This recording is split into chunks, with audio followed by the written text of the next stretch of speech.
qué es la postura y por qué es tan relevante? La postura estética y funcional no tiene nada que ver. O sea, que la postura va a reflejar cómo está yendo ese desarrollo neurológico. Va a favorecer asimetrías de predominancia a nivel cerebral. O sea, que fortalecer el glúteo es muy importante. Yo siempre digo que el glúteo es nuestro gran aliado en el pie. Imagínate que provocase una chepa generacional. Pero al final llega un momento que eso genera estrés. Entonces el entorno juega un papel bastante importante. Para mí el ¿no? contexto lo es todo. Si tú no puedes sentarte y mantenerte recta, Y no por estar más recta o más recto vas a estar mejor. ¿cómo explicarías la relación entre la postura y la respiración? ¿Se podría llegar a corregir la vista con la postura?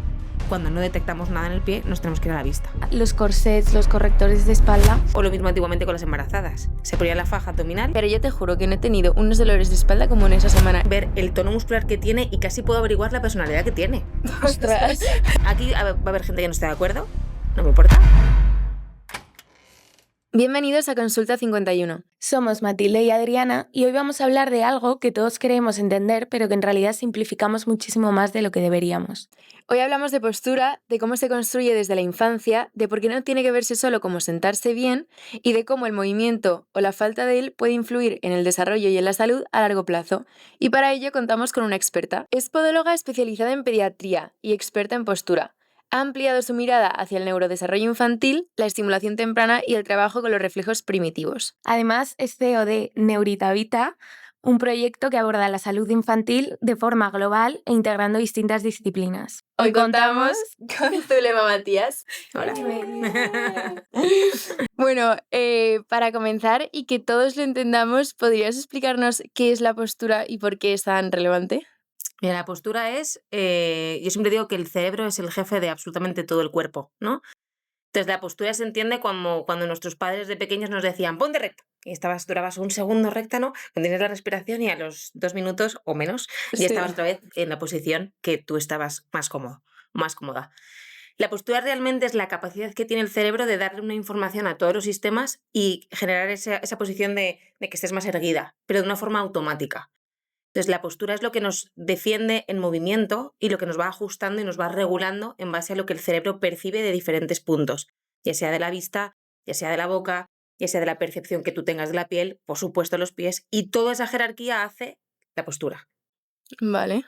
¿Y cómo diferenciarías una postura funcional de una que sea, por ejemplo, como la conocemos como estética? La postura estética y funcional no tiene nada que ver. La postura funcional es la que te permite moverte con el menor gasto energético sin tener ninguna compensación o ajuste que te genere una lesión o un dolor o un problema. La posición estética puede ser, tú puedes estar muy erguido, tú puedes tener aparentemente una hipervigilancia en la postura, estar muy rígido y no tener movilidad. Y si no tienes movilidad, no tienes capacidad de adaptarte a los pasos que vas dando. Por tanto, ¿qué sentido tiene esa postura? Vale, o Esa sea, es la no es diferencia. tanto estar como bien colocado, sino que en esa buena colocación que puedas realizar movimiento. Tienes que buscar, el cuerpo busca el recurso para que tu posición sea, tu postura sea la más eficiente posible. Y a lo mejor no es tan estética, pero es la que necesita para funcionar bien. Entonces, tú puedes obligarte a tener una postura, por ejemplo, recta, Sí. pero realmente así gastas mucha energía y no puedes pensar en otra cosa. Pues, ¿para qué te sirve estar recta? Si lo que tendrías que hacer es estar recta de una forma automática, para que la Vale. musculatura funcione bien, para que todo el sistema nervioso central funcione bien. Eso es la postura. Vale. Siento que vamos a estar colocándonos la ¿Y cómo influye el desarrollo motor temprano, el gateo, los primeros pasos en la postura del niño y en su futura postura?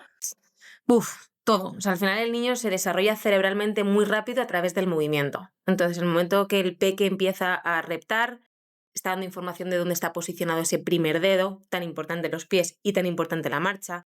En el momento en que empieza a gatear, sus caderas empiezan a cerrarse para favorecer el ángulo de la marcha que sea más correcto. Empiezan a hacer movimientos de variabilidad, es decir, pasan a probar diferentes posturas, diferentes movimientos de transición, que es lo que da información a nivel cerebral, es lo que genera muchas conexiones neuronales y al final es lo que genera mucha capacidad de ajuste, de coordinación, de equilibrio, de propiocepción cuando el peque va siendo más mayor. Entonces, para mí la parte temprana, que es la que me apasiona, me parece increíble, porque es quien te define después. Los niños no hacen las cosas por casualidad. Yo soy una persona que siempre se pregunta el porqué de absolutamente todo. Y siempre deciden un movimiento por algo. Quizás porque él es más eficiente en ese momento, pero puede generar una compensación el día de mañana. O no. O a lo mejor es lo que necesita. Pero tenemos que ver siempre desde dónde parte el movimiento y cómo esas primeras etapas van favoreciendo ese desarrollo neuronal y van favoreciendo luego la postura después, cómo se va a ajustar el niño, cómo va a compensar el niño, incluso cómo va a ser su propia personalidad, porque hay peques, yo siempre digo, yo le doy formación a podólogos, ¿no? Y hay una cosa que digo que no tiene evidencia ninguna, pero yo ya he aprendido a tocar un niño, ver el tono muscular que tiene y casi puedo averiguar la personalidad que tiene. Ostras. Entendiendo personalidad, ¿vale? Es decir, si es un peque que está muy rígido, muy tenso y no tiene movilidad, son peques más introvertidos, más contenidos. No siempre, pero al final tu tono muscular habla de cómo regula tu sistema nervioso central. Peques que son más laxos, pues a lo mejor o tienen un normotono, pues son peques que son más ágiles, son más sociables. Entonces, es importante ver pues cómo funciona el cerebro, qué información manda la musculatura y por qué la está mandando de esa manera. Cómo regula el sistema nervioso central todo. Qué fuerte. ¿Y hay una forma correcta de gatear? O... Para mí, el gateo solo puede ser de una manera. Ah. Aquí va a haber gente que no esté de acuerdo, no me importa. Es verdad que lo más importante es que el niño gate.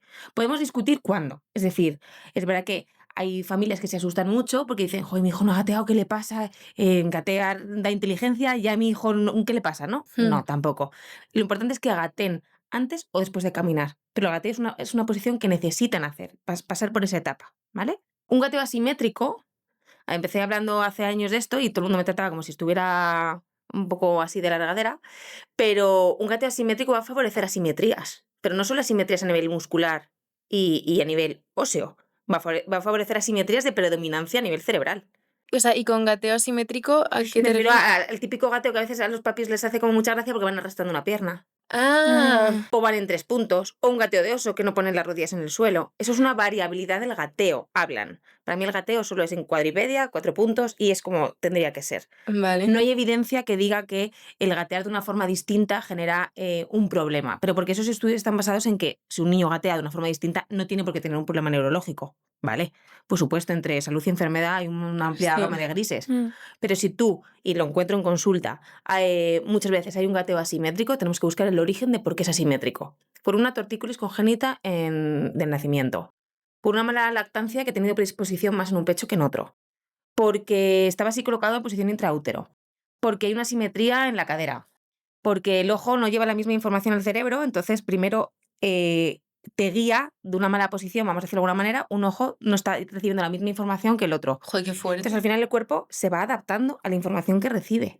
Y entonces luego cuando nos llega a consulta a podología, que lo habitual es que llegue tarde, yo tengo mucha suerte porque me llegan muy chiquititos, pero no es lo habitual, ves cómo ha ido todo relacionado y es un poco más tarde que si lo hubiéramos visto antes. Qué heavy. O sea, que la postura va a reflejar mucho cómo está yendo ese desarrollo neurológico, por así decirlo. Sí, te va dando información. O sea, ¿cómo sería esa relación entre...? Pues tan sencillo como cuando yo pregunto a las familias, por ejemplo, que un niño nunca puede ser ni diestro ni zurdo cuando es bebé. Eso lo saben muchísimo los fisios que hacen una labor maravillosa. Si naces y eres zurdo o diestro, es que en la otra parte tienes una limitación. Y si esa limitación no la estás liberando, va a haber una compensación. Y vas a sobreusificar una parte. Y que puedes arrastrar ya para toda la vida. Vas a arrastrarla para toda la vida. Con niños es más fácil maleable, pero al final las leyes de osificación, por ejemplo, dicen que cuanto más impacto tenga un hueso en el suelo de un niño, más va a osificar. Pues si ya empezamos con una asimetría desde chiquititos y no lo vamos detectando, pues al final llega un momento que es tarde. Joder. ¿Y cuáles serían unos dolores o problemas que podrían estar relacionados con una mala postura? Pues mira, dolores en niños es muy complicado de detectarlos, ¿vale? Porque normalmente los niños no se quejan y cuando se quejan hay que revisar qué es lo que está pasando, porque siempre hablan de los dolores de crecimiento y a veces existen, pero no siempre son así, ¿vale? Pero problemas de cuando los niños, por ejemplo, les duele la rodilla y solo le duele una rodilla, o les duele un pie, un arco, ¿no? La fascia plantar y solo les duele un pie. Y es asimétrico. Eso nos podría ir dando información de que quizás anteriormente pues la posición no ha sido simétrica. ¿Y dirías que entonces que todos los problemas posturales vienen por el movimiento y no por la espalda? ¿O se podrían ver a través del La movimiento? espalda es un conector más. O sea, nos han enseñado a que la espalda es lo que regula el tronco. Sí. Y no, el tronco lo regula la respiración, la deglución, la capacidad de adaptación, la vista, que es lo que te mantiene más erguido, menos erguido, donde haces la profundidad de visión.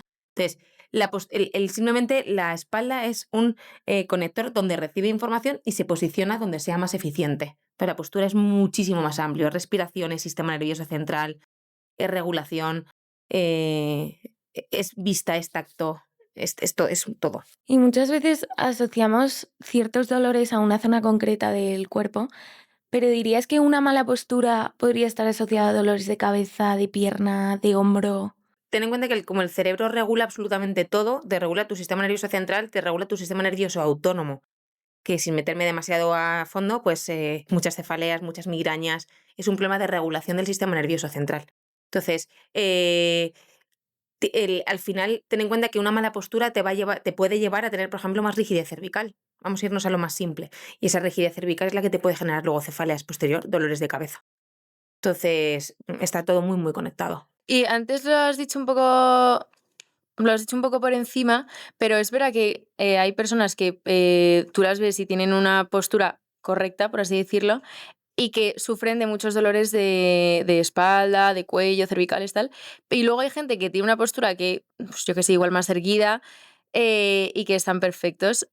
¿A qué se puede deber esta diferencia? A la eficiencia y el recurso que utiliza tu cuerpo para tener una buena estrategia de adaptación. Tú puedes estar en una postura correcta, aparentemente estética, estar tieso o tiesa y estar muy rígido y no tener capacidad de movimiento en la musculatura. Y si no tienes capacidad de movimiento, no tienes capacidad de adaptación, de absorber el impacto del suelo, de buscar una estrategia eficiente y gastar poca energía, que al final es lo que nos interesa. Vale, o sea que realmente, yo qué sé, lo típico de que dices, llevo 5 horas trabajando y tengo la espalda tiesa, por así decirlo. O sea, es más porque está más tenso, perdón, que no por no haberte movido. Normalmente nos duelen más las cosas cuando estamos en una posición estática, ¿vale? Porque el cuerpo tiene menos estrategias de adaptación que vemos buscando en movimiento. Lo que pasa es que eso es un buen melón, porque si tú te duele la espalda y solo la espalda en un punto concreto 5 horas, vamos a ver infinidad de cosas. ¿Qué zapato llevas en el trabajo? ¿Qué tipo de movimiento o qué tipo de estática estás teniendo? ¿Qué luces tienes para que te defiendas o no te defiendas a nivel cervical? ¿Cómo estás de tranquilo o tranquila? Porque el sistema nervioso regula el tono muscular. Entonces, si tú estás a lo mejor en un trabajo en el que estás como en alerta, claro, llega un momento que el cuerpo se tiene que defender. Entonces llega un momento que subes, ¿no? A veces es como, joder, pasa, espera, voy a respirar, ¿no? Entonces, al final eso es lo que regula el sistema nervioso central. Entonces, tiene que ver infinidad de cosas. Vale. Hemos hablado mucho de movimiento.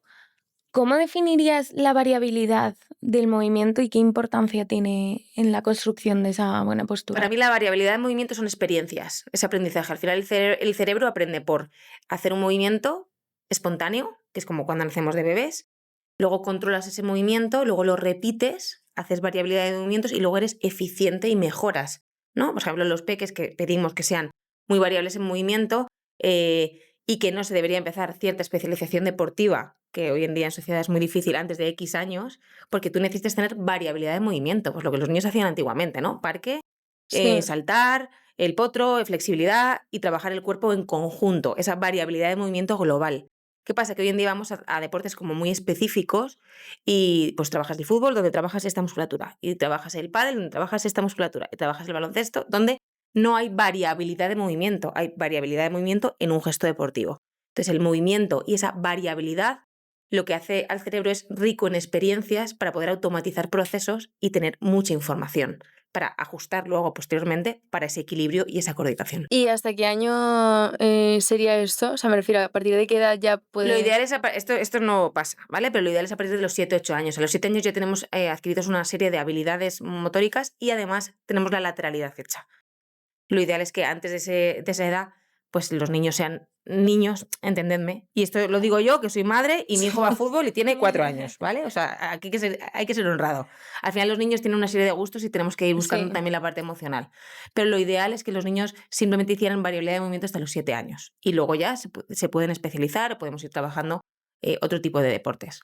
Y, por ejemplo, cuando hablamos de equilibrio, el glúteo tiene mucha importancia. ¿En la postura también tendría un papel importante? Influye muchísimo. Yo siempre digo que el glúteo es nuestro gran aliado en el pie. Es decir, al final los podólogos llevamos como toda la vida trabajando la fuerza del pie en el pie. Y al final no. Muchas veces el pie es una respuesta de todo el cuerpo. Y el glúteo es el gran estabilizador de la marcha. Tú puedes estar trabajando el pie, que si el glúteo no te estabiliza cuando tú des la zancada, el pie a lo mejor no va a funcionar como debería. Por lo tanto, si no tenemos una marcha correcta, pues luego nuestro centro de gravedad se va a adelantar, vamos a ajustar posiciones que a lo mejor no son tan eficientes o incluso nos pueden generar lesión en rodillas, en cadera, en espalda. O sea, que fortalecer el glúteo es muy importante. Es muy importante. Y, por ejemplo, que cuando miramos el móvil, como que da la sensación de que todos tenemos mala postura porque estás así o estás en la cama así con el cuello desviado. ¿Creéis que esto podría llegar a afectar a una nueva generación como un impacto negativo generacional? Afecta. Afecta por dos motivos. Sin demonizar el móvil, porque es la sociedad que tenemos hoy en día, pero el problema yo creo que no es el móvil en sí, es el sobreuso de todo, como todo, ¿no? Entonces creo que llega un momento en que estamos tan ensimismados en el móvil que generas una posición desgarbada, es decir, centrada en una información externa de tu cerebro. No estás manteniendo una conversación, no estás regulando tu cerebro en un entorno tranquilo. Estás como, ¿no?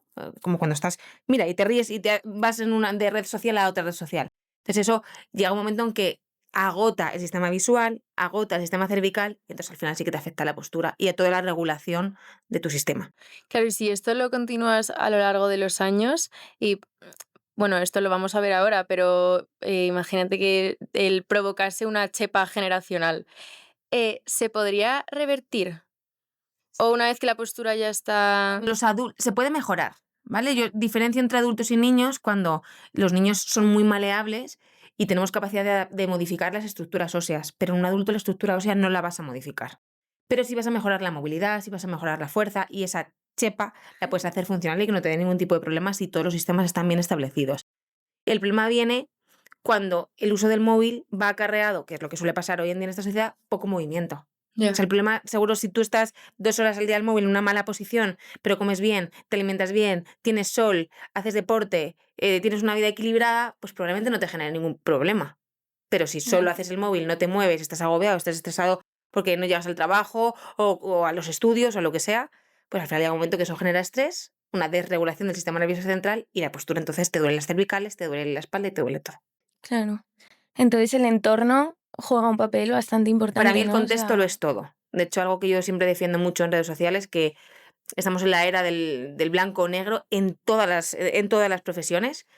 Para mí el contexto y la individualidad marca las diferencias reales de cada uno de los pacientes.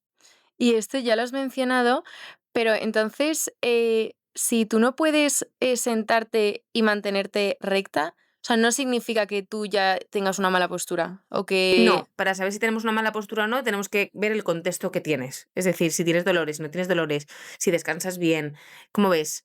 Si tienes bruxismo, si no tienes bruxismo, si te duelen los pies, cómo caminas, qué ajustes está teniendo tu cuerpo, si tienes dolores. O sea, no es tanto ver la postura cuando estás estático, sino cómo Esa te postura yo comportas. la llamaría como posición. Es una posición en la que te colocas en un Vale. momento determinado. Y es una foto donde tú te encuentras en ese momento, en base a lo que yo te estoy contando, en base a cómo estés recibiendo la información de tu sistema nervioso y vas a ir como ajustándolo, ¿no? En base a...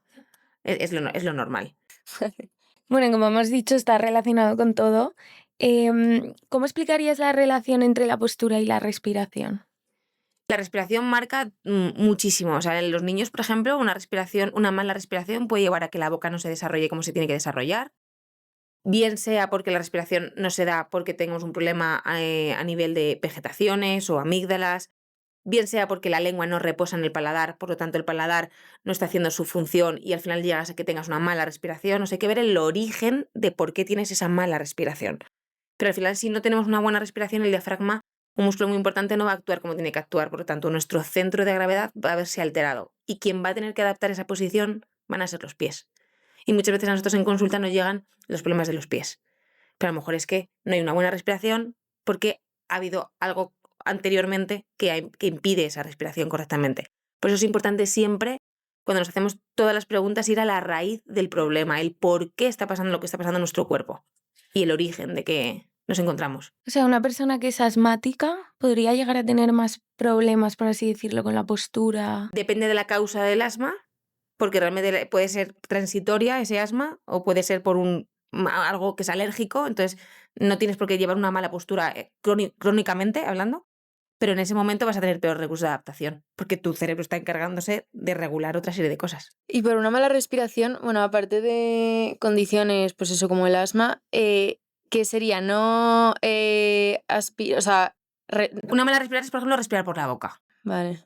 O sea, si tú respiras por la boca, no es la entrada normal de aire, por lo tanto tu diafragma se va a ver compensado. Claro. O sea, y estéticamente también se podría apreciar.